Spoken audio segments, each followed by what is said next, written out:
Hello and welcome to Sophy Ridge on Sunday. Every adult in the UK is going to be offered a COVID vaccine by the end of July. That's the government's new target anyway. It suggests that the vaccine rollout continues to go well, but with that success comes new pressure. If so many people are getting jabbed, doesn't that mean restrictions can be eased and life can return to normal? Well, today the Cabinet will be signing off the lockdown easing roadmap, which the Prime Minister will announce tomorrow. It will be too fast for some people, too slow for others. But the challenge for Boris Johnson is to make good on his pledge that this really will be the last lockdown. Well, ahead of this big roadmap, we've got a bumper lineup for you. The Labour leader, Keir Starmer, has told me that all children should return to schools on March the 8th. We discussed everything from COVID to cannabis to Thierry Henry in my interview with him. In just a moment, the Health Secretary Matt Hancock will be telling us about the new vaccine target. The Archbishop of Canterbury, Justin Welby, is calling for more affordable housing to be built. I'll be speaking to him. And the former Conservative leader, William Hague, has urged the government to ease the great majority of restrictions in April. We'll hear my full interview with him later too. The former Shadow Chancellor, John McDonnell, will be reacting to Keir Starmer's speech this week and the interview. And Professor Devi Sridhar will be talking about that much anticipated lockdown easing plan. But first, we are joined now by the Health Secretary Matt Hancock. Thank you very much for being on the programme this morning. Good morning. How are you? I am OK, thank you. Well, you're updating your vaccine targets today. Just tell us when people should expect to get their first dose. We're able to now set a new target for the vaccine rollout. The vaccine rollout has obviously been a huge success so far and met all of its objectives. We're now aiming to offer a vaccine to everybody in categories 1 to 9. That's those who are most vulnerable, and the over 50s and health and social care workers. And to do that by the 15th of April. And then all adults should be offered a jab by the end of July. We now think that we have the supplies to be able to do that. We can see that the NHS and all of those partners and all of those working on this have been able to deliver jabs at about 500,000 a day, which is an incredible effort. So collectively, the whole team now needs to focus on this renewed target of all vulnerable groups, all those over 50, by the 15th of April. And then we'll keep rolling out and make sure that all adults get access to the jab. As you say, you're able to do this because the vaccine rollout is going well. There are currently around 500,000 teachers in the United Kingdom. You're doing around 400,000 doses of the vaccine every day. Some people will be wondering that if reopening schools is the priority tomorrow, why not just spend a few days giving teachers their jabs? Well, the question is the order of priority. And so within that pair of targets that we're setting today, we also obviously need to vaccinate and to offer these jabs according to the order of priority. And we've asked the expert group, the Joint Committee on Vaccinations and Immunisations, what order we should vaccinate in broadly in order to reduce the number of deaths as fast as possible. And I think everybody can understand why we asked that as the question. And they've set out the priority groups 1 to 9, which includes those who are clinically most vulnerable and their carers, and includes the over 50s going down the age range. And they are currently considering after that what might be the best order in terms of clinical priority. And there isn't strong evidence that teachers are more likely to catch COVID than any other group. But I'll leave it for the JCVI to set out what they think is the best order in which to do this that minimises the number of deaths. Okay. And you know, I think everybody can understand that as the goal. The target is to offer every adult their first dose by the end of July. Are you looking into whether children should be vaccinated as well? Yes, there's clinical trials underway as to whether children should be vaccinated. And of course, there's 2 points here. One is that it absolutely must be safe specifically for children. And so that is being currently investigated. And the second is because children are very, very rarely get symptoms or serious illness from the disease. The value, the importance of vaccinating children is to try to stop the spread of the disease. And obviously, that's something that the impact of the vaccine on stopping transmission is something that we have early evidence of. It looks like the first jab reduces your impact of transmitting the disease by about 2/3, but we need more evidence on that as well. OK. Now, if the vaccine programme is speeding along, lots of people are going to be wondering why you're being so cautious on restrictions. You want to vaccinate or offer a dose to every adult by the end of July, but you can't even tell us whether or not we'll be able to go on holiday in the summer. I mean, that does seem, to some people, a little bit ridiculous. Well, I know that everybody at Sky News is keen to be able to get back to having parties, and all of us understandably want to get back to normal.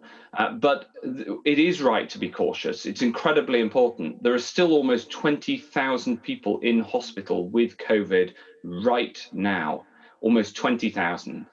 And the vaccination programme, while it's clearly going very well, will take time to be able to reach all people who have significant vulnerability, especially because we also need to get the second jab to everybody. So we've got a bit of we've got time that needs to be taken to get this right. The Prime Minister will set out the roadmap tomorrow, and he'll set out the details, taking into account that we need to take a cautious but irreversible approach. That's the goal. Cautious, irreversible approach that some people on your own side are getting slightly twitchy about. I spoke to William Hague this week, who's told me that when everyone over 50 is vaccinated, then there wouldn't be much justification for keeping the restrictions on people. And the top 9 priority groups who you say will get their first dose by April 15th, they count for 99% of deaths. Is that the time to start looking at easing some restrictions? Well, it's very tempting, Sophie, to say more about what the Prime Minister is going to announce tomorrow, but it hasn't been fully signed off yet. I'm going to, after this, I'm going to go and keep working on the details of that, and so you'll understand why I'll reserve my what I say on that until the Prime Minister sets out the full details tomorrow. Of course, I understand that you don't want to say anything before the sign-off from Cabinet, but can you give us a bit of guidance on schools? It's something that so many parents across the country and pupils as well will be watching very carefully. The target, of course, to get pupils back in the classroom by the 8th of March. Do you want that to be all pupils in all schools? Well, that's absolutely something that the Prime Minister will address tomorrow. I know that. I know the importance of that, and I know from personal experience. We also have seen and set out really very clearly that getting schools back is the top priority amongst all the different things that we want to do to get life back to normal. Getting schools back is at the top of the priority list. Would it be fair to say, you're emphasising the cautious nature of this. Would it be fair to say that, if you're the aim is to get schools back on the 8th of March, or at least many more pupils back in the classroom at the 8th of March, should we expect to see any other easing in March, or would it be safe to assume that you're going to see the impact of reopening schools before easing anything else? Well, it is very important to see the impact of steps that we're taking. And the reason for that is because whilst we want to set out a roadmap which gives people guidance in terms of how we think we'll be able to do this, we also absolutely will be vigilant to the data on the way. And we've seen throughout this pandemic that there have been moments when things haven't gone as expected. For instance, when the new variant was first discovered in Kent, and that had a big impact on how we had to manage the pandemic. And we've currently seen other new variants that thankfully there's very, very, very few of in this country now, but we've got to protect against them, and we've got to assess how effective the vaccine is against those new variants, in particular the ones first discovered in Brazil and in South Africa. And we've got to remain vigilant against any new variants. So all of these things mean that you have to watch the data, but we also do want to give that indicative sense and the direction so that people can start to begin to plan their lives in a way that we've all, they've all been put on hold for the last the last year, and certainly the last month or so, whilst we've been in this second national lockdown. So that's the overall strategy. The Prime Minister will put the details onto that. As I say, after this, I'll be going and working on them, and then we'll finally sign them off before he announces. But that's the sense of direction. Just before we move on, the Sunday Times reporting that the UK is actually offering to host the European Football Championships this summer. Is that true? I haven't seen anything on that. I understand that that's not right. OK, thank you. And you mentioned the impact of new variants as well. We know, of course, that this is something that scientists and government are very concerned about. What is the latest data on the South African, the Brazilian variant? Well, there is evidence that the measures that we're taking, both the enhanced contact tracing and also the stricter measures at the border, there is evidence that these are working and that we've now got a much stronger vigilance in place, because everybody coming into the country has to be tested, and we sequence the results of those tests. And we've also got a very strong set of actions working with the local authorities, very specifically in the areas where a new variant is found. And we hit it hard and send in that enhanced contact tracing and go door to door. So we've now got this program in place to be able to really try to stamp out a new variant where we see it. And there is evidence that that is working. So evidence that that's what, sorry, does that mean that you think that cases might be coming down of those variants? Yes, I do. And we publish data on this. So everybody will be able to see that. So there is evidence of that. But I want to be cautious here, because we've got to be vigilant, because if one of these new variants doesn't respond to the vaccine as well as the others, as well as the old, the variant that is now the standard variant in the UK, which is the Kent variant, then if that's the case, then we've got, then that's obviously a very serious risk for the vaccination programme. Now, we're doing a lot of work to find out the impact of the vaccine on these new variants, especially the ones discovered in Brazil and South Africa, because clearly knowing the answer to that question is critical to understanding how much of a risk the new variants pose. But the good news is that the actions that we're taking right now do appear to be working. OK. Now, you've been found to have acted unlawfully this week by refusing to publish details of COVID-19 contracts. Will you resign? No, that's not quite right. It's important to be clear on what this court case did and didn't find. The court case did not find that there was a problem with any of the contracts. What it found is that whereas we're supposed to publish the details of contracts within 30 days of them being signed, on average, we published them in the heat of the crisis, on average 47 days after they were signed. Sorry to come in, because I am careful to be specific. I know that they're not talking about the details of the contracts. That's why I said refusing to publish the details. The High Court judge said there is now no dispute that in a substantial number of cases, the Secretary of State breached his legal obligation to publish contract award notices within 30 days of the awards of contracts. I mean, look, people understand you have to spend money, you have to act quickly in a pandemic. This is about transparency. That matters as well, doesn't it? That's right. So that's right. The question that you first asked was about a refusal to publish. That's not true. We published the details of all these contracts that we had to publish, absolutely and quite rightly.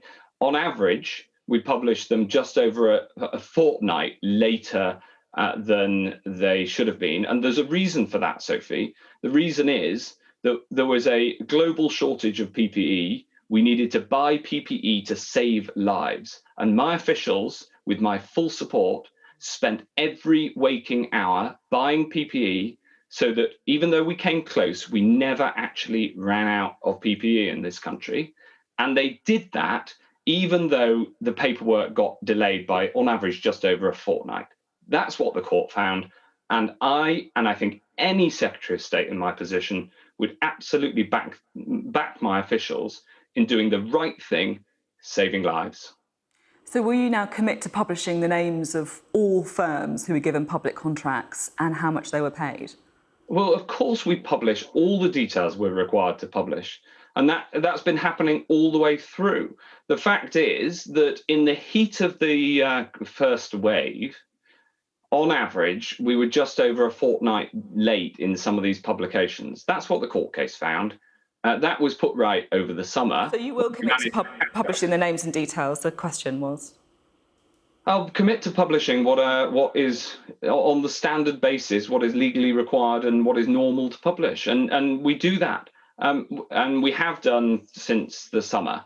So, you know, the actual substance of this is how quickly did we act to buy the PPE and other things that were needed to save lives when there was a global scramble? And the answer is we acted incredibly quickly.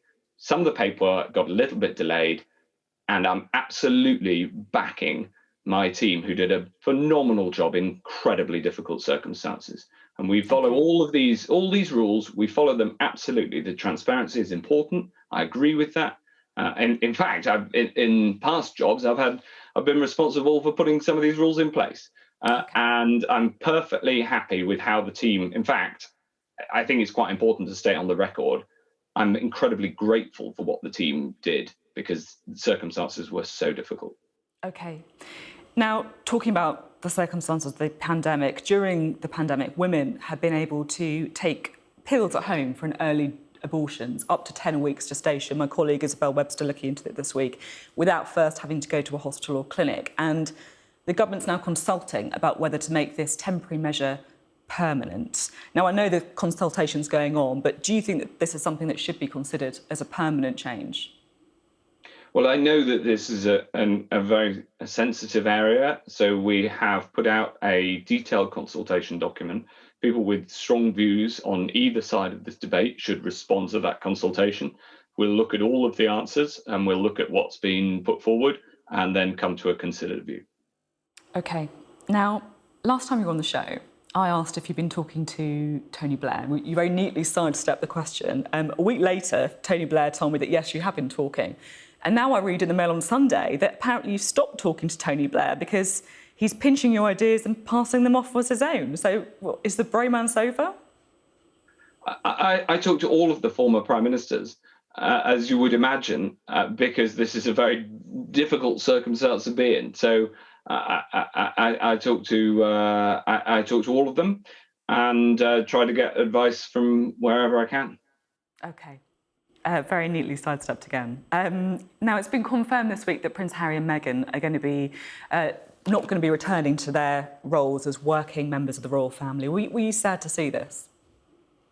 Well, look, I know that this is not a direct answer to this question, but I'm an enormous supporter of the royal family and the incredible work that they do for this country and the leadership that they provide. And I'm concentrating on tackling this pandemic and preparing for the future and giving the NHS all the support that it needs. I think that I think it's best if I leave it there. Understood. Thank you very much, Matt Hancock, for being on the programme this morning. Thank you. Thanks for having me. Matt Hancock, the Health Secretary there. Now, this week, Sir Keir Starmer gave a speech described by many as a relaunch. It came after a couple of difficult weeks for the Labour leader, accused by some in his own party of needing to do more to hold the government to account and to set out his vision for the country. Well, against this backdrop, and of course with that lockdown easing roadmap due tomorrow, I travelled to his North London constituency yesterday to talk to him. Spring has come early to this part of North London, so what better time for the leader of the opposition to set out his plans to regenerate the Labour Party? Although Keir Starmer has been in the thick of it through Brexit and now as party leader, it's easy to forget that he is comparatively new to politics. I was elected here in 2015, which was, 5.5 years ago. And it feels a lot longer now, but actually, Yeah. of course, it is only 5.5 years. What 5.5 years it's been as well. What 5.5 years? Keir. That's the one. Yeah, how are you doing? Not too bad, how are you? Yeah, not too bad. You're bearing up all right? Yeah. And now he faces the biggest challenge of all, to win back the voters. Thank you so much. Great, nice to see you. Nice You to take see care. Take care. Bye-bye now. I'm a Labour Party employee. Good, fantastic. That's good to hear. But he's operating in a landscape transformed by the COVID-19 pandemic. The Prime Minister's updating the vaccine target so that every adult should have their first dose by the end of July. You must welcome the news. Absolutely welcome this news, and I think the whole country will welcome the news. The vaccine is the light at the end of the tunnel, and all credit to those on the front line who've been rolling this out. The NHS have done a fantastic job. I've been to a number of vaccine centres, and it's very, very uplifting, and I think everybody wants to support this, so this is very welcome. So on Monday, the Prime Minister is going to start outlining the roadmap out of lockdown. What restrictions do you want to see lifted and when? Well, what I want to see from the Prime Minister is a cautious, careful exit from lockdown. We all want this to be the last lockdown.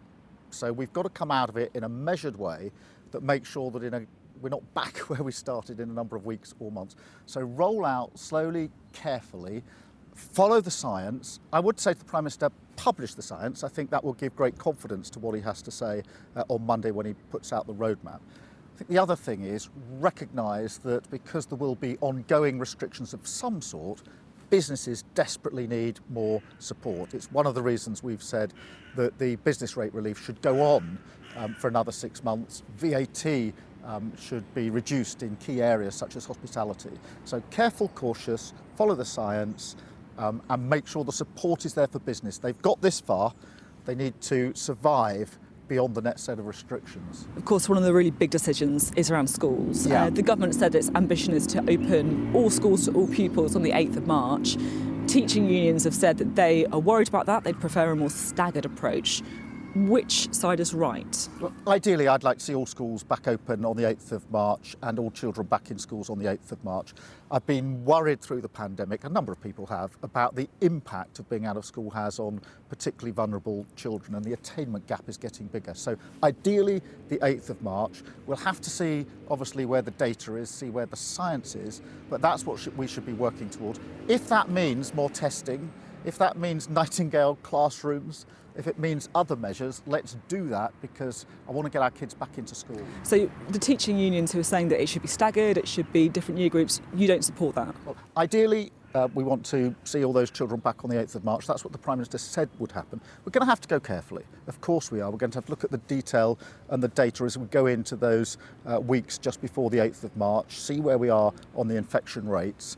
But, I've always been concerned about the impact on children being out of school. But, actually, I think if we do this together, we can get through this. Another big issue some people are talking about is this idea of vaccine passports, the idea that you would need a passport to go into a pub or into a restaurant. Is that something that you think is a good idea? Well, I think it depends, and it's a very, very difficult issue. Let me be absolutely clear about that. And I think people giving yes-no answers is a risky business here. I think internationally, it's probably inevitable that some sort of vaccine passport is going to come into being. You already see that in some countries for yellow fever and other infections. So I think internationally, it's almost inevitable.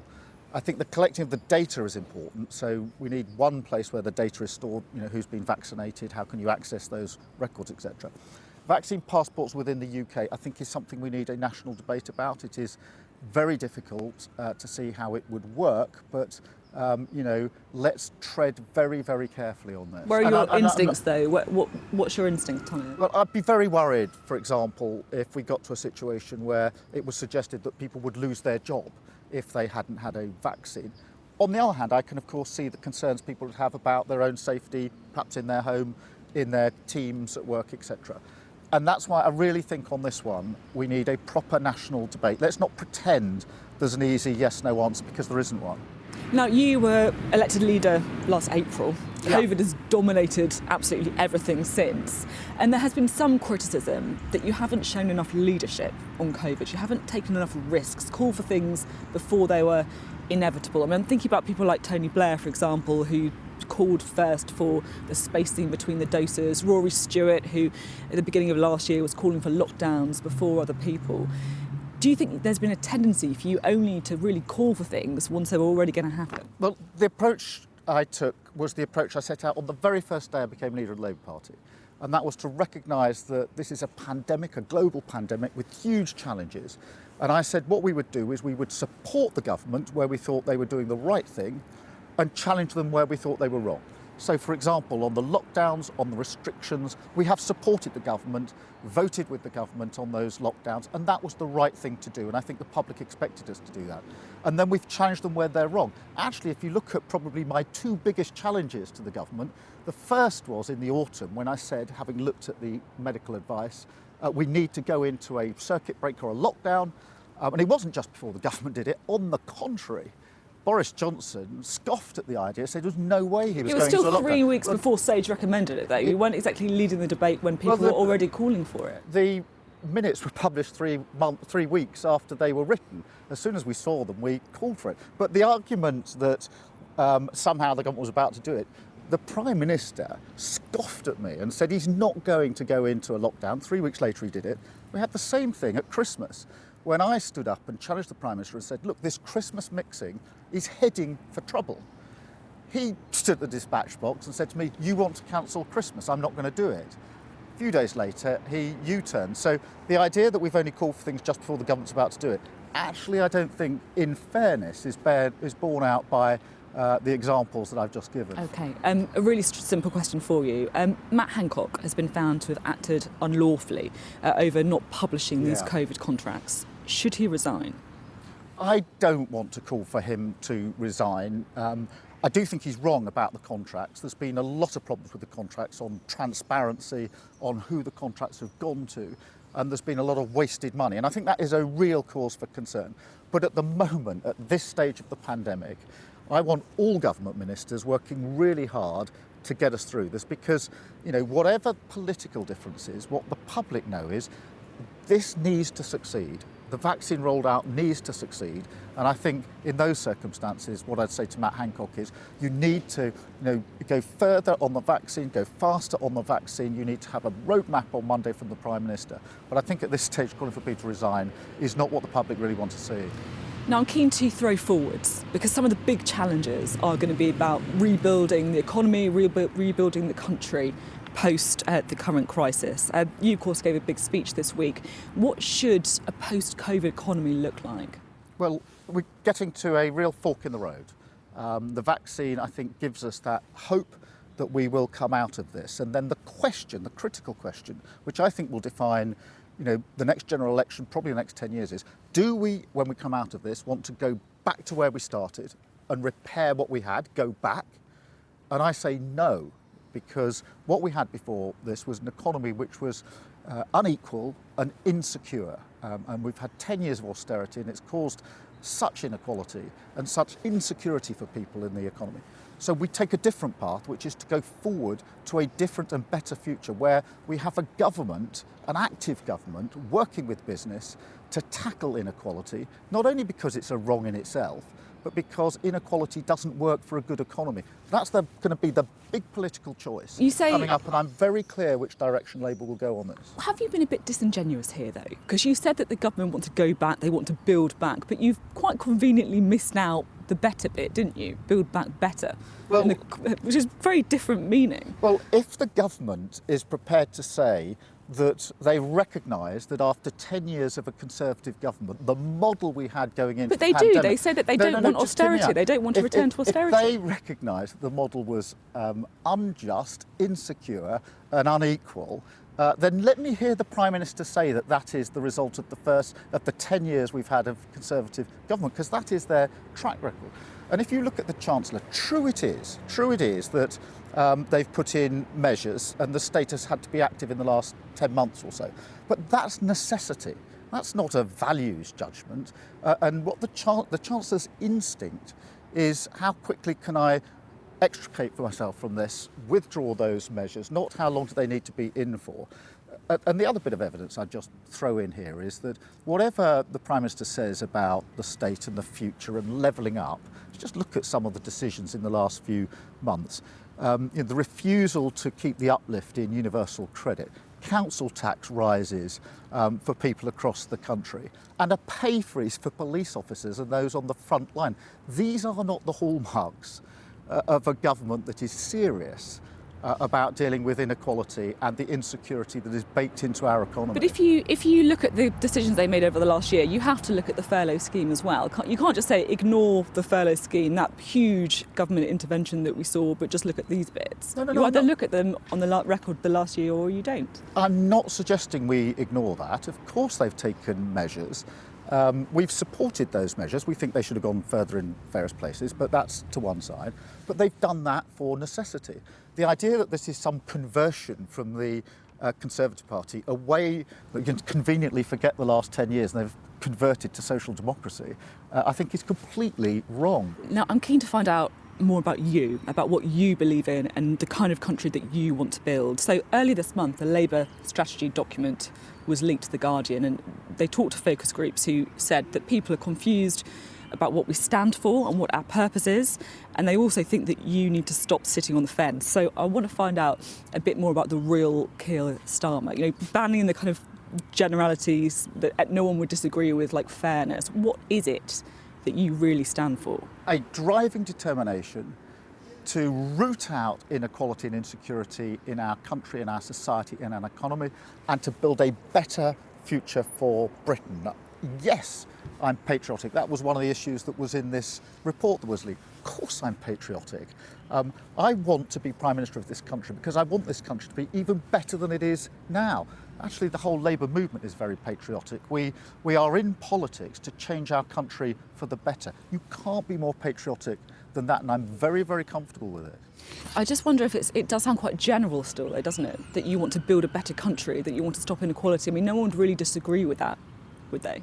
Well, I don't think it's general to say that the economic model that we've had for a decade has completely failed, and we need to sweep it away and bring in something where you have an active government tackling inequality, tackling insecurity, and working actively with business as a business partnership going forward. And the forward-looking businesses know that the days of deregulation, the days when you don't need to worry about the climate emergency are over. And actually there's a real opportunity there to shape a better Britain for the next generation. That is what pulses through my veins. That's what I want to achieve. And if we can take the Labour Party from where it is now to where we need to be to win the next general election, that is what we'll do. OK, I'm keen to talk about a few specifics now, just to get a bit of a sense about where you stand on some of these key issues.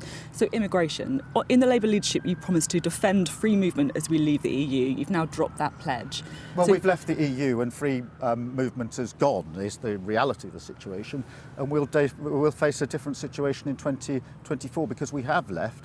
Free movement has gone. But would you like to have free movement? Well, we're going to have a fair and humane immigration system, and we will set out what that is in 2024. But free movement has gone, and you can't flick a switch on this. Free movement depended on membership of the EU, depended on membership of the single market, and we're at a different place now.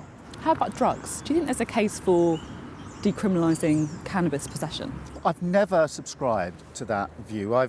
When I was Director of Public Prosecutions, I prosecuted many cases, or my team did, involving drugs and drug gangs and the criminality that sits behind. And it causes huge issues to vulnerable people across the country. So I've never gone down that route.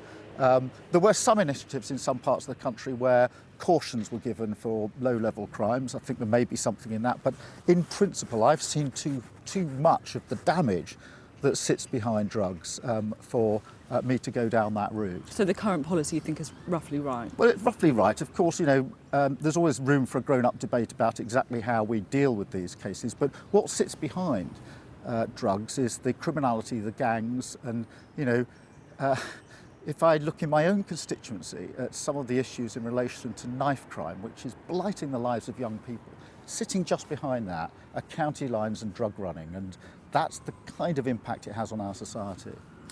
How about trans issues as well? Do you think that trans women should have access to women-only spaces such as prisons, for example, or toilets or refuges? Well, look, trans rights are human rights, and the trans community are amongst the most abused and discriminated of any community, and we need to absolutely understand that and have a grown-up discussion about how we go forward. I don't think we're in the right place on trans rights. I think we should go further than the current legislation. But what I don't want is this war that's going on at the moment by two different groups fighting each other in a way that we can't make progress. So you say you want to go further. In what way? Well, I think that if you look at the legislation that's in place, the processes and procedures are demeaning, and there's too many stories of how demeaning it is that I've heard for myself. We must be able to do better than that. I have, of course, dealt, when I was Director of Public Prosecutions, with many women who've been through domestic abuse, domestic violence, etc. And I know how precious some of the spaces are that they need to be secure, to be safe, and therefore there are no easy answers here. And as I say, just taking lumps out of each other and pretending there's a yes/no answer to everything, I think is wrong. Now, just before we finish, Lisa Nandy said in an interview last month that Joe Biden is a woke guy whose victory was a source of hope for Labour. Are you a woke guy? Well, what I think about President Biden is the values that drove him through his campaign and the values that he's putting on show as a president. And I admire those values. I think it's a shot in the arm for global politics, shot in the arm for politics here. And I'm a values-led person, and I think that is what Joe Biden is. And is that a woke guy? Well, look, it's a values-led person, and just bandying words around don't help. I'm values-driven. I'm utterly determined that we can do something to tackle inequality, to tackle insecurity, and that we can do that sooner than we think if we pull together as a party, pull together as a movement. We obviously lost very badly in December 2019. I am convinced, and I'm fighting every day, week, month and year into 2024, that we can turn this around and bring a Labour government in 2024 and make the difference we need for our country. I mean, some people would say, though, that you say you can turn it around, but we've had 116,000 deaths related to COVID, the worst economic hit since the Great Frost in the early 1700s, and yet you're still behind in the polls. Well, look, we're living through a terrible pandemic. A year ago, I was in the leadership race to become the leader of the Labour Party, and journalists were saying to me, is the Labour Party even going to survive, Keir? So that was the challenge put to me 12 months ago. Now, people are putting to me, are you going to form the next government? That tells you how far we've come. Did I think this was a one-year project, that we could turn around the worst loss since 1935 in 12 months? No, I didn't. Do I think competence is enough? No, I don't. Do I think it's a 4-year journey? Yes, I do. In the leadership election, I asked you which former Labour leader you'd compare yourself to. It's a question you're quite familiar with, so I'm going to ask something that I think you probably haven't been asked before. You're an Arsenal fan. What Arsenal player would you compare yourself to? Oh, every time I'm asked about my football skills, I say I'm like this, that or the other. And all the guys I play football with, they text me straight away and say, in your head, in your dreams. So I'm just going to tell you that Thierry Henry is my favourite Arsenal player. But who would you compare yourself to? I'm a midfield player in the middle of the pitch. I like to think I'm a box-to-box player, which means across the whole pitch. But I now know that as this goes out, there will be plenty of people who've played football with me saying, in your dreams, Keir. You grew up in Surrey. How come you are an Arsenal fan? Well, because I've been a football fan all my life. Arsenal was a team that I first started supporting. And now, of course, they're my local team. So I'm a season ticket holder and I can walk from my house to Arsenal. It takes about 25 minutes and that is fantastic. Thank you very much, Keir Starmer. Thank you.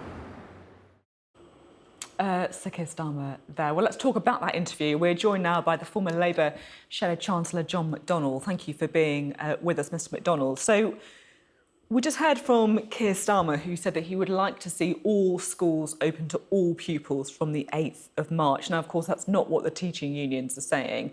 Who do you think is right in this debate? Well, the teaching unions are saying, very similar to Keir, that of course we want the schools to open, but it's got to be safe. And I can't think of anyone better to listen to than those on the front line, and that is the teachers' unions. It's interesting, I don't think this has happened very often, but all the teachers' unions, including those who represent the head teachers and school leaders, as well as the frontline teaching staff themselves, are all saying the same thing. So I think listen to the unions, and I don't think that's different from what Keir is saying. Keir is saying is when it's safe, and if we have to have a staggered reopening of the schools, let's listen to those on the front line. OK, you're also calling today for a lot of the debts built up during the pandemic to be cancelled. So how much debt are we talking about, and how would you pay for it? Well, at the moment, what we're finding is, well, look at the figures that have come out this morning. We've now got nearly 500,000 people, not just living in poverty, but in destitution. And if you look at what's coming from the Citizens Advice Bureau and the debt campaigning organisation Step Change, we have now about 1 million, well, just over 1 million in severe debt.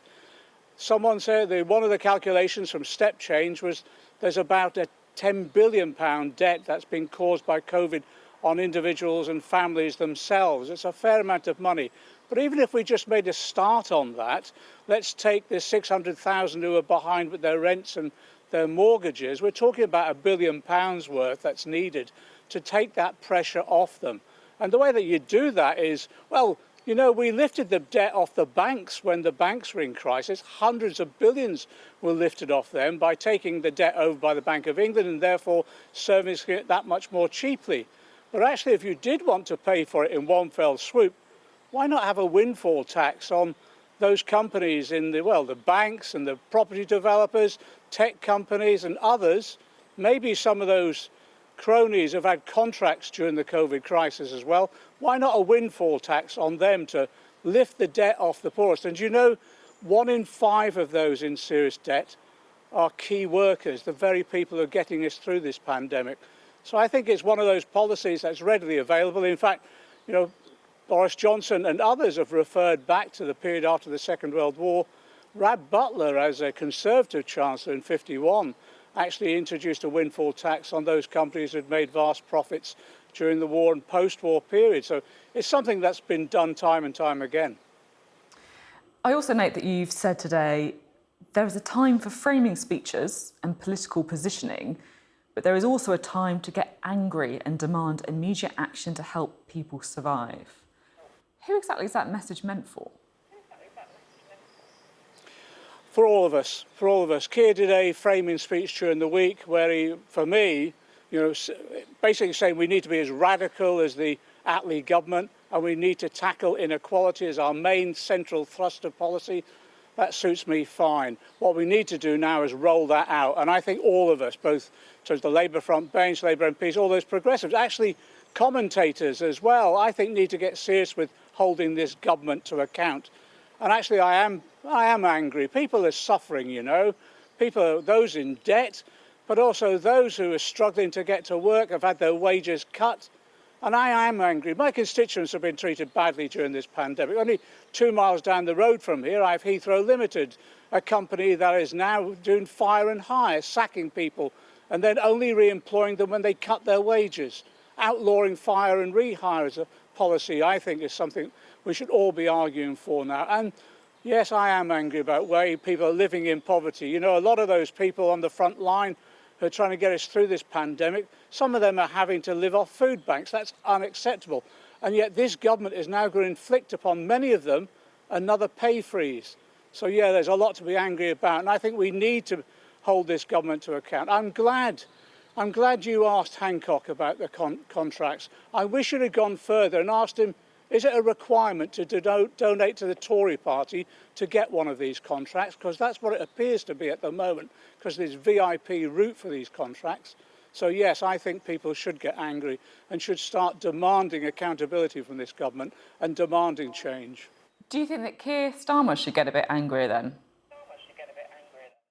I think we're now moving into the phase where, yes, I don't think it's just on Keir's shoulders. I think it's for all of us who care about our community, whether you're a politician or a member of the community, or, yes, journalists as well. It's time to hold this government to account. 120,000 dead. You know, food banks now having to support so many people. Homelessness rising again. We've got a situation where we've now got a budget where we've only just heard the furlough be extended. That decision should have been made months ago. The government looks as though it's going to hold on to the £20 increase in universal credit, yet living off universal credit is thrusting people into, well, destitution, as we've seen in the figures today. We need action from this government. We need to hold it to account. And yes, we need to be putting forward alternatives now. We can't wait until the next election. We need to be bringing forward the policies that can provide people with hope and a vision of a better society. Keir's speech during the week framed this debate. Now we've got to drive it forward. Do you think that people who voted for Keir Starmer in the leadership election, thinking that he would continue on some of the radical policies under yourself and Jeremy Corbyn, may have been a bit disappointed?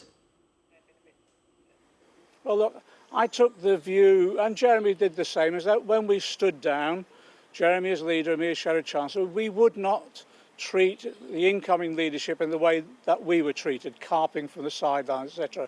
What we said we'd do is that we would support them all we could. And we have done that. And now what we want to do is support them in the rollout of a radical policy programme, the ways in which we hold this government to account, and the way in which we can present an alternative to this government. But what I'm saying is you can't leave that until so close to the next election. If we've learned anything, you need to present that vision, but then start presenting the details that will enable us to achieve that vision. And that does mean starting early rather than leaving it too late, because you've got to win the argument. Can I also say just one word of advice to Keir as well? Means winning elections. Sorry, I didn't hear that. Which you and Jeremy Corbyn failed to do. Winning an election. Well, the way, if you want to learn anything from us, we had an early election thrust upon us. In many ways, we lost the opportunity of bedding down and winning the argument over the vision of the society we want to create, or the individual policies. You need to start early. And that's what I'm saying. Let's get on with that now. Let's really now hold this government to account. Let's really now set out that clear vision, exactly as Keir did during the week, that radicalness of the Attlee government, tackling inequality, but let's start talking about the alternative programme, the detail of those policies. I have to say also, my only real word of advice to Keir as well, let's unite the party as he promised, and that does mean, you know, giving the whip back to Jeremy Corbyn. Let's unite the party so we can move on and really be an effective opposition, holding this government to account but presenting an alternative. And also, the way we are at the moment, doing everything we can to support those people who are suffering so much under this government.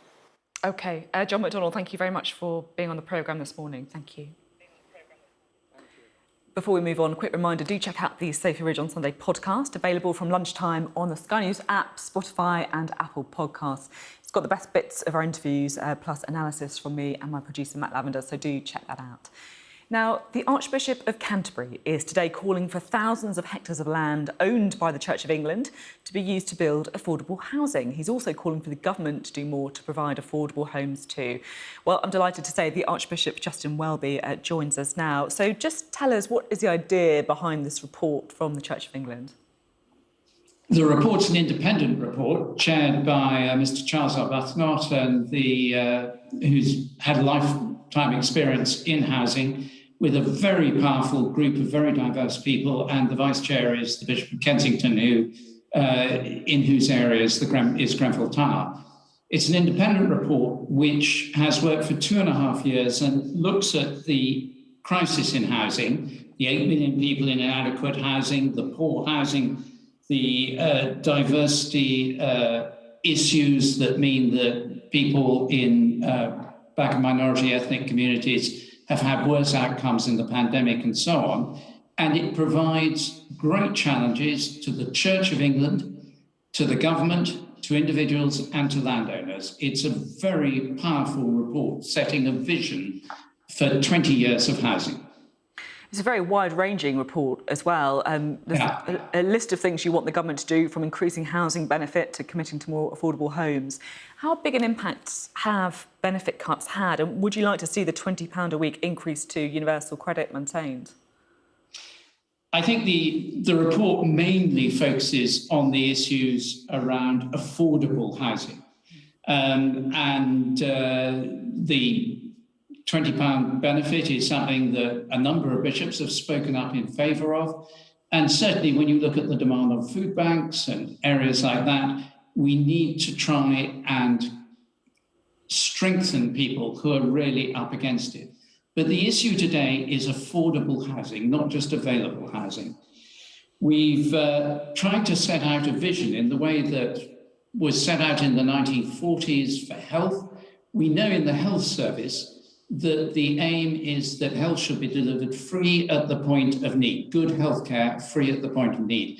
Everyone agrees on that. It's cross-party, it is the objective. There is no equivalent in housing. And there is no definition of affordable housing. The Minister said that in the House of Lords last week. There is a need for every part of society. We talk to the government, or the report, it's not us yet, though I very much welcome and support the report. It talks to the government, but it also challenges the church. And the challenge to the church is, where is your soul? Where are your values? Do you believe what Jesus said, that you love God with all your heart, soul, strength, and mind, and you love your neighbor as yourself? Because if you do, you are going to want stable, sociable, sustainable, safe, and secure housing right across society. And that's the challenge to the church, to use its land and be a leader in this area. Yeah, of course, so many of the issues that people experience with housing have just been exacerbated in the last year with lockdowns, the pandemic meaning you're spending more time at home, of course.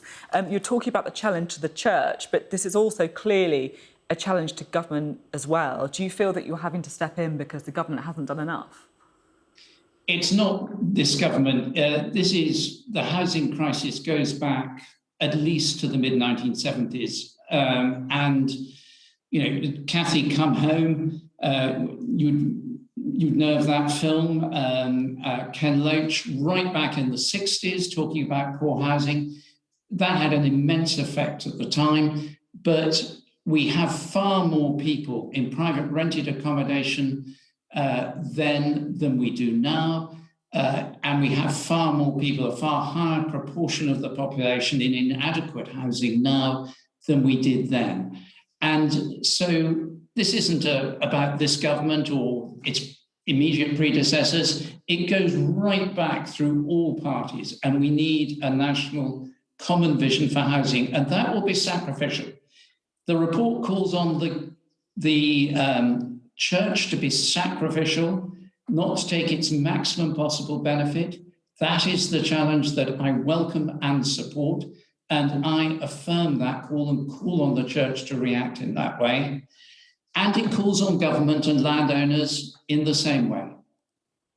OK. You mentioned Grenfell in your first answer. Do you think more needs to be done to remove dangerous cladding from high-rises?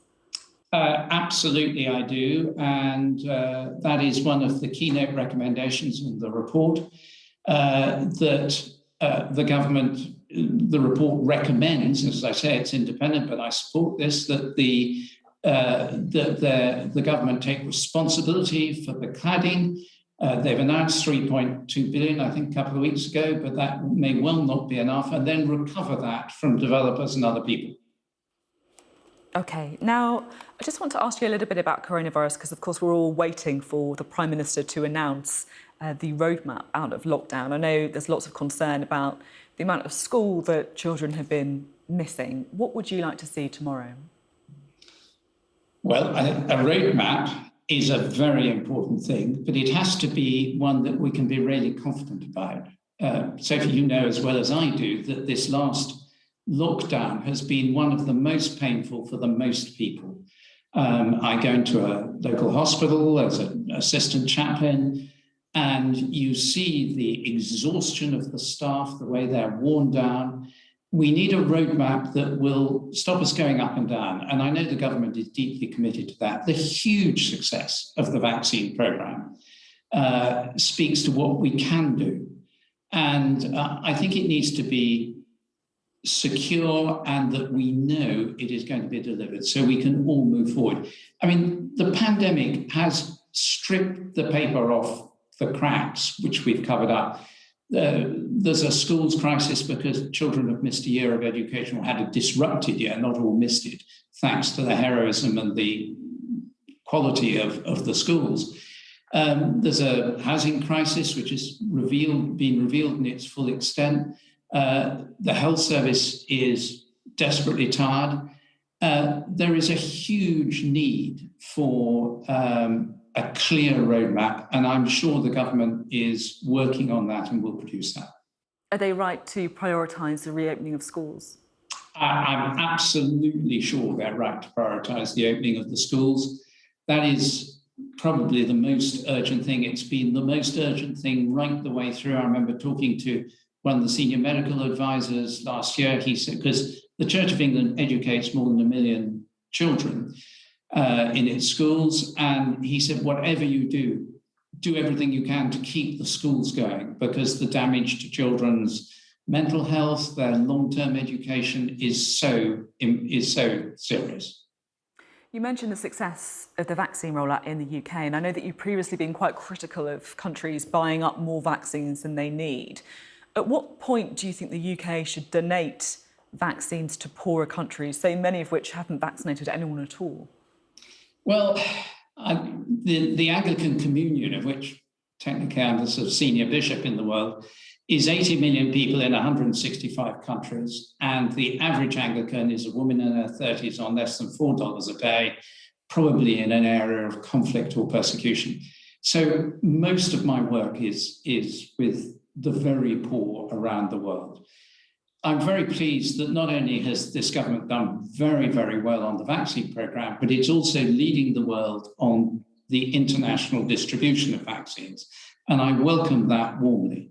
I hope that others follow that example. Bill Gates has called for that and is himself putting huge sums of money into this.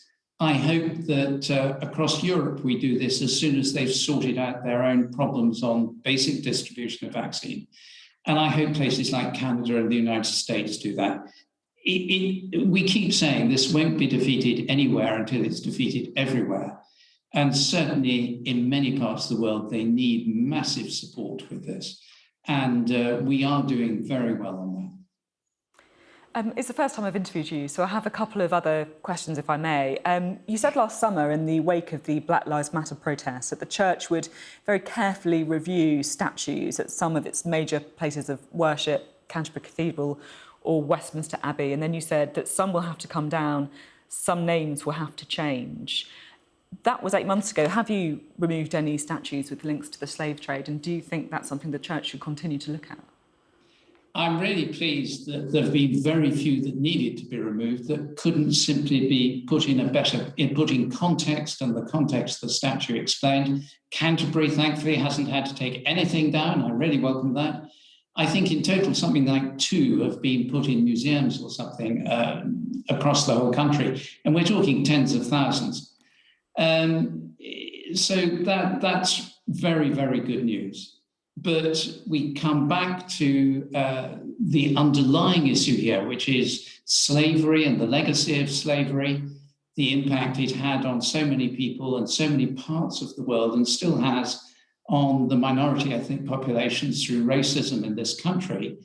And we have to put resources in to supporting them and demonstrating that we are all equal in this country, that there is an end to injustice, racial injustice, among others, in this country. That's part of the reason for the housing report.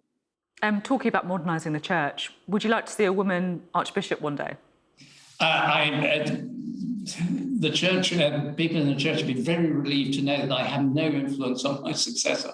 I'd be delighted. What I want to see is diversity of leadership, in which leadership is anointed by the Holy Spirit of God, and in which they love Jesus Christ and they love their neighbour and enable millions of people to discover the love of Christ for them. And then just finally, of course, the royal family and the Church have a very strong and historic connection.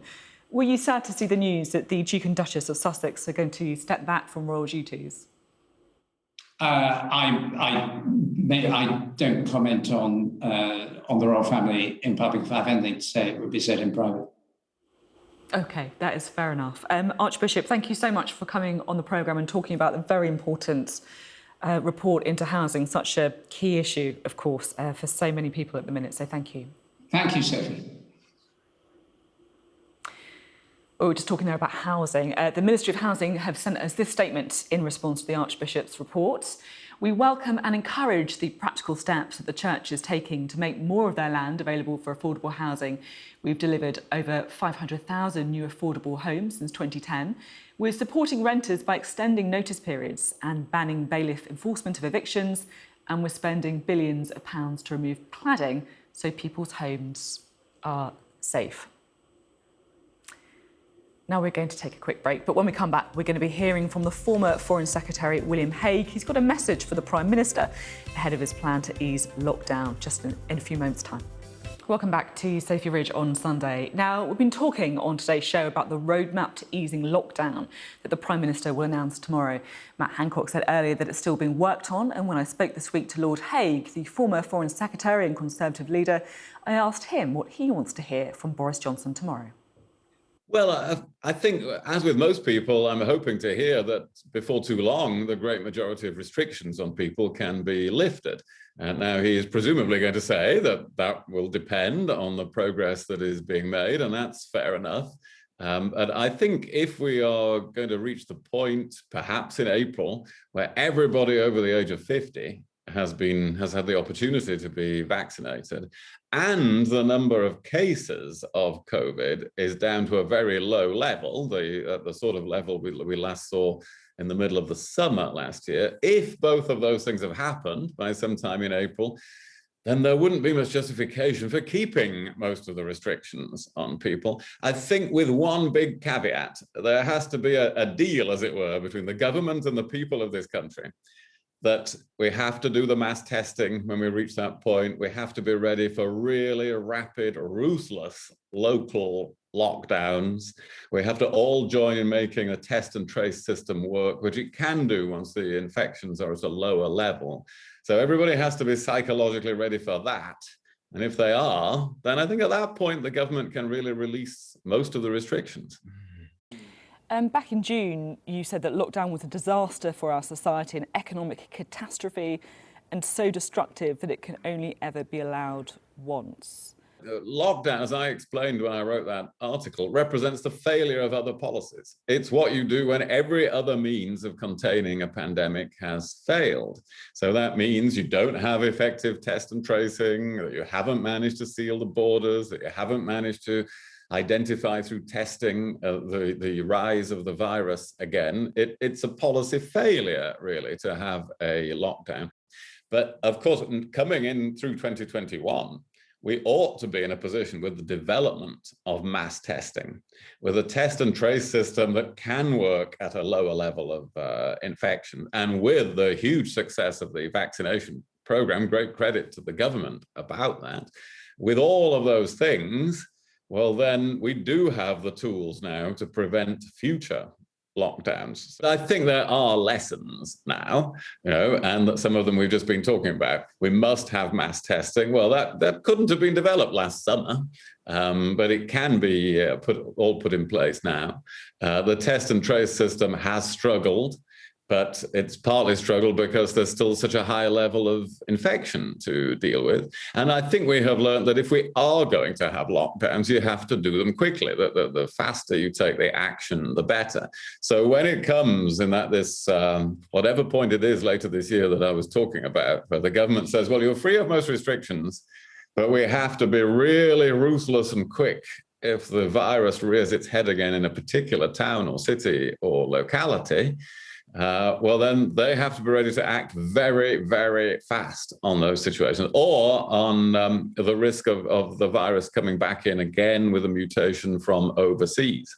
Talking about the way that Number 10 has handled the crisis, do you think there's been any improvement since the changes of personnel, the departure of Dominic Cummings and Lee Kane? You haven't always been the biggest fans of them. I think there has been a big improvement, actually, and I pointed this out recently. I'm not one for, I don't want to personally attack the people who left. They were brilliant people, but maybe running government wasn't their greatest skill compared to running campaigns. Well, now some people have been brought in who are very good at running government. The Prime Minister has a new chief of staff. He's made other recent appointments. And you can tell over the last couple of months that government has worked better. There's been more under-promising and over-delivering rather than the other way around. There have been fewer rows, there have been fewer destructive leaks and side briefings to the press. You can just tell, you can smell it, that things have improved in the way things work in government. The public can smell it as well.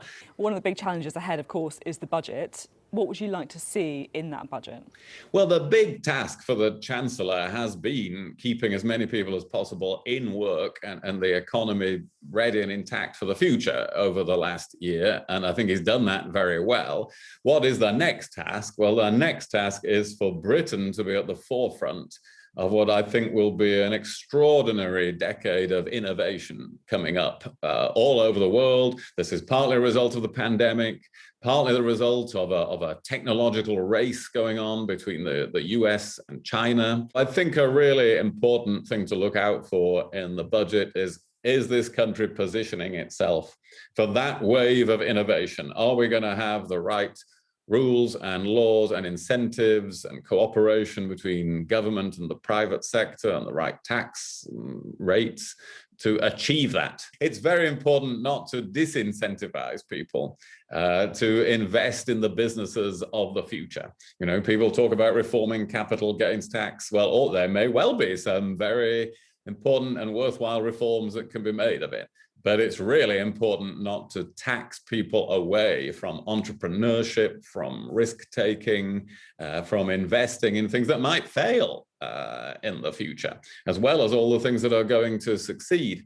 So it's the Chancellor's job to work all that out. You touched there on some of the kind of global challenges that I'm quite keen to talk about, and particularly China. What kind of relationship do you think we should be looking to create post-COVID with China? There's obviously these concerns about human rights abuses.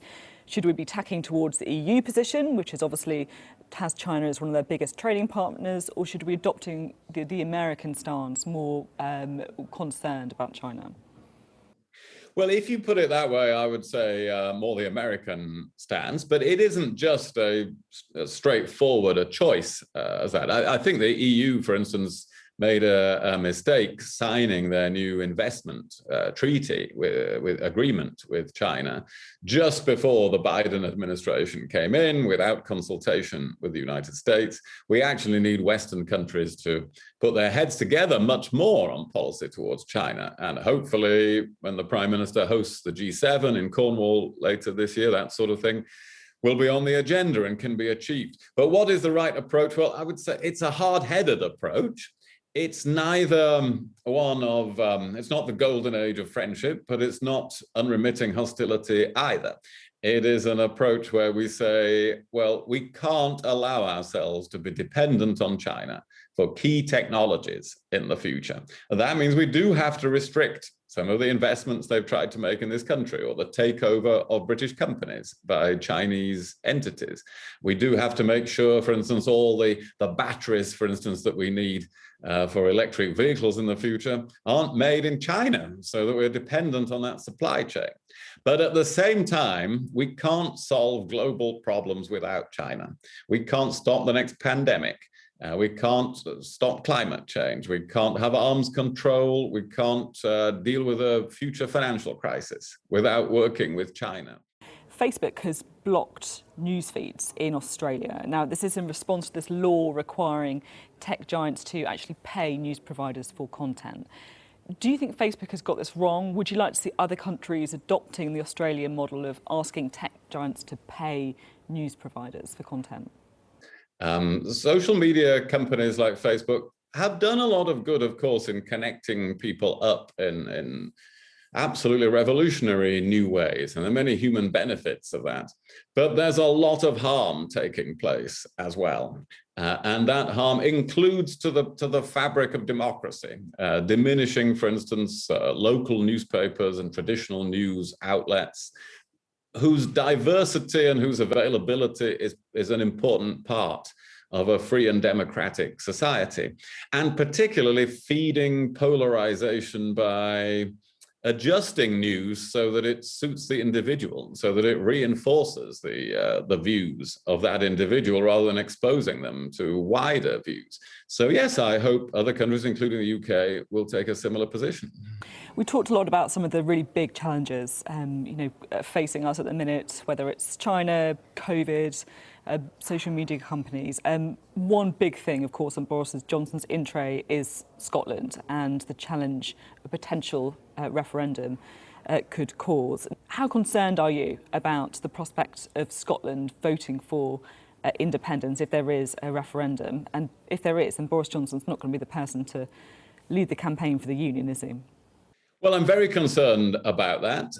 I can tell everybody, having been the Foreign Secretary of the UK, that British standing in the world, that the influence of the British people, including the people of Scotland in the world, if we were to break up the UK, would be very seriously diminished.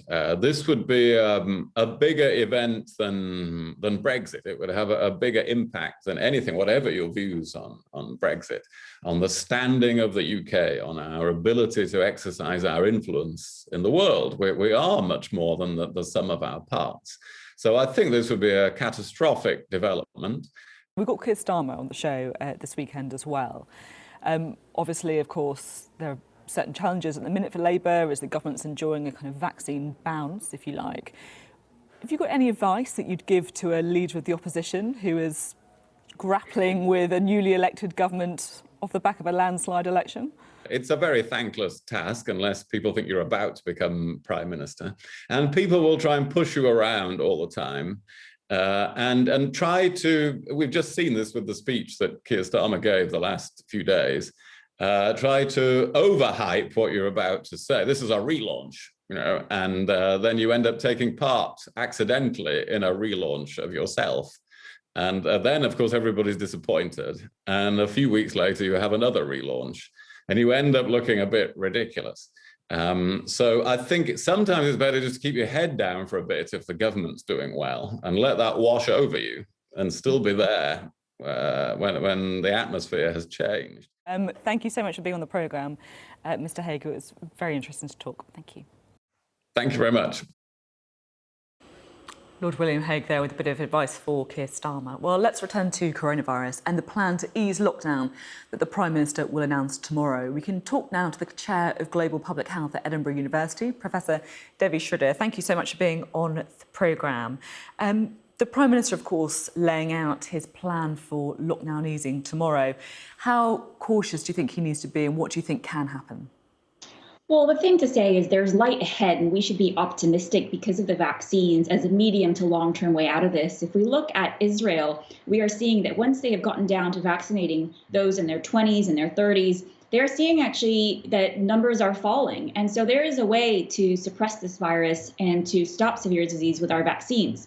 However, we are a far way off from vaccinating people in those age groups, hopefully, as the Health Secretary said, by the summer. So the question is, how do we ease restrictions in a one-way process? We don't see a third wave over the next few months while the vaccine's rolled out. And that requires a strong test, trace, isolate system, especially supporting people in isolating who are testing positive, as well as mass testing to really hit higher prevalence areas.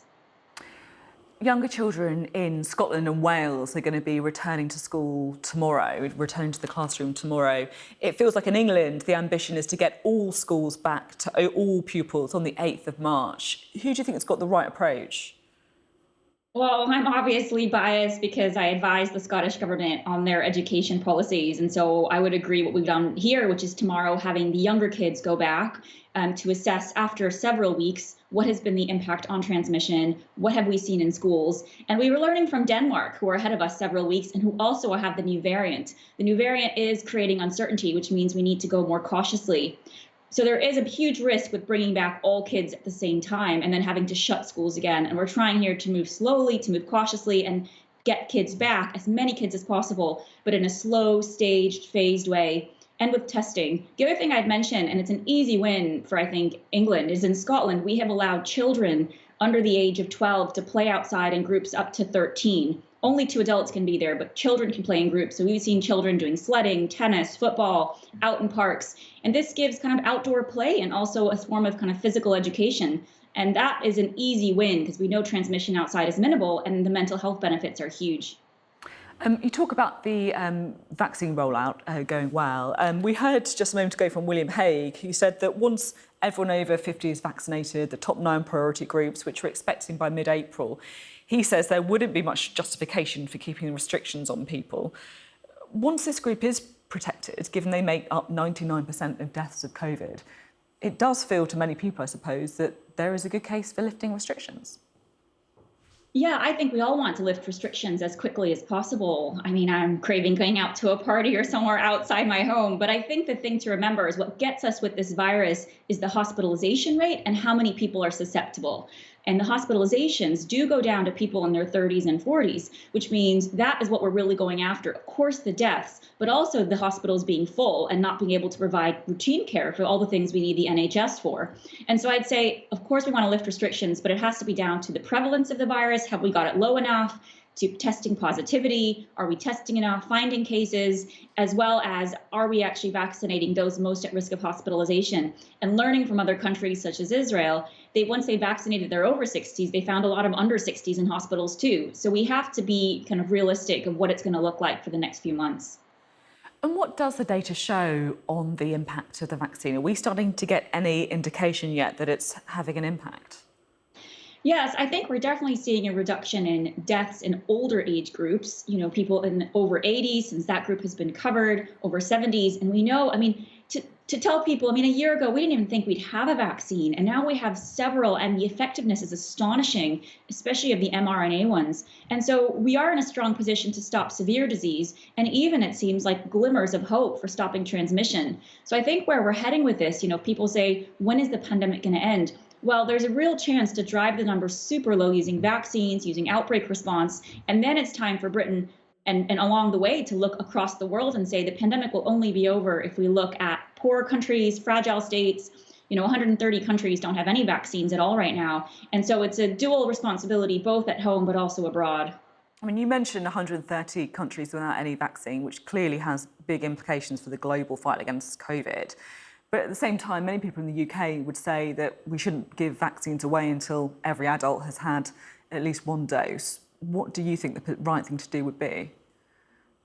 This is a really tricky one, and I think it comes down to 3 arguments why we have to be vaccinating at home, but also looking abroad. And the first is a moral one. Is it right to be vaccinating people in their 20s and 30s here when you have health workers dying in Africa because they can't get access to a vaccine? The second one is actually self-interest. We know that this virus will mutate. We have seen mutations in South Africa and in Brazil, which can reduce the effectiveness of our vaccines. So if we want to be open to the world and have people coming in, then we need to make sure we're actually, watching out for variants coming in, which will emerge if there's uncontrolled spread of the virus in other places. And the third is we are seeing Russia and China donating their vaccines to low-income countries for clear geopolitical reasons. And so we've heard, now with the G7, going on that actually, there is concern about what will it mean for the influence of European and North American countries if China and Russia are seen as being the most reliable support rather than the Western world. OK, Devi Sridhar, thank you very much. Professor Devi Sridhar there. Thank you. Well, we've got just enough time to go back over some of today's show with Rob Powell, our political correspondent. On today's programme, the Health Secretary Matt Hancock was pretty tight-lipped on the government's plans to ease lockdown. Labour leader Sir Keir Starmer said all school children should return to classes on March the 8th, and the former Conservative leader William Hague urged the government to ease the majority of lockdown restrictions by mid-April. Well, let's bring in Rob Powell, shall we? Apologies, Rob, we've really squeezed your time here because of the number of guests we had on the programme. It felt like today was a microcosm of the challenge for the Prime Minister tomorrow. Some people are going to think he's going too fast. Some people are going to think he's not going to go fast enough, including many of his own Conservative MPs too, such as Lord Hague. It's a bit of a tightrope, isn't it? It is, yeah, and it's about an hour's time. Boris Johnson and his senior ministers will be meeting to sign off that or to finalise at least that roadmap. I think there'll probably be a cabinet meeting tomorrow to sign it off. You're right, Matt Hancock was pretty tight-lipped. I thought the most he gave away, actually, was playing down the idea that this will be a definite roadmap, that pubs will be open on this date, you'll be able to do this on this date. He talked about it being quite indicative and about there being a sense of direction, but about the government needing to study the data as they go along. So I think a suggestion that everything Boris Johnson says tomorrow will be heavily laden with caveats, that this will only happen if the data goes with the right direction. I think schools, the big schools announcement for the 8th of March will probably be the same, and that whilst the ambition will be to get all pupils back on the 8th of March, I think those caveats might eventually see that promise walked back slightly. It was interesting, I thought, to hear Keir Starmer say that he would like to see all schools open to all pupils. And then, of course, you had John McDonnell saying actually he agrees with the teaching unions, even though he tried to say Keir Starmer and the teaching unions were saying the same thing. I'm not completely sure if that really flies. But it does feel like he has got backing across party for getting children back to school. Yeah, Keir Starmer was clearer and maybe a bit more explicit than I thought he'd be on that, actually, backing the Prime Minister's ambition to get schools back on the 8th of March. Education unions have said they want a staggered approach. They've said it's reckless. John McDonnell saying that he thinks the education unions have got it right on this one, but saying he doesn't see a difference between what Keir Starmer's saying and what they're saying. There is a difference between what they're saying. The education unions are clearly saying they want a phased approach. So Keir Starmer is taking exactly the same tone as the government and saying we should try and get everyone back, but we should be led by the data. I think this is potentially one part of the unlocking roadmap that may not be so cautious, trying to get all schools back. I think the risk, the more minor risk, is that it slows everything else down, but I think the government and the public can understand that. The bigger risk is if they get children back into school, the infection rate soars, and then they have to close them down again. That would be very, very bad news for Boris Johnson. And a bit of time to wait for hairdressers, Rob. Yeah, unfortunately, never mind. Fortunately, the hairspray shops are still open. Thank you very much for the analysis. Always good to talk. Thank you. Well, that is it for The Take this week. A very busy programme and, of course, looking ahead for that key roadmap from the Prime Minister tomorrow. Thank you for joining us and see you next Sunday. Hopefully we'll have a bit more detail by then.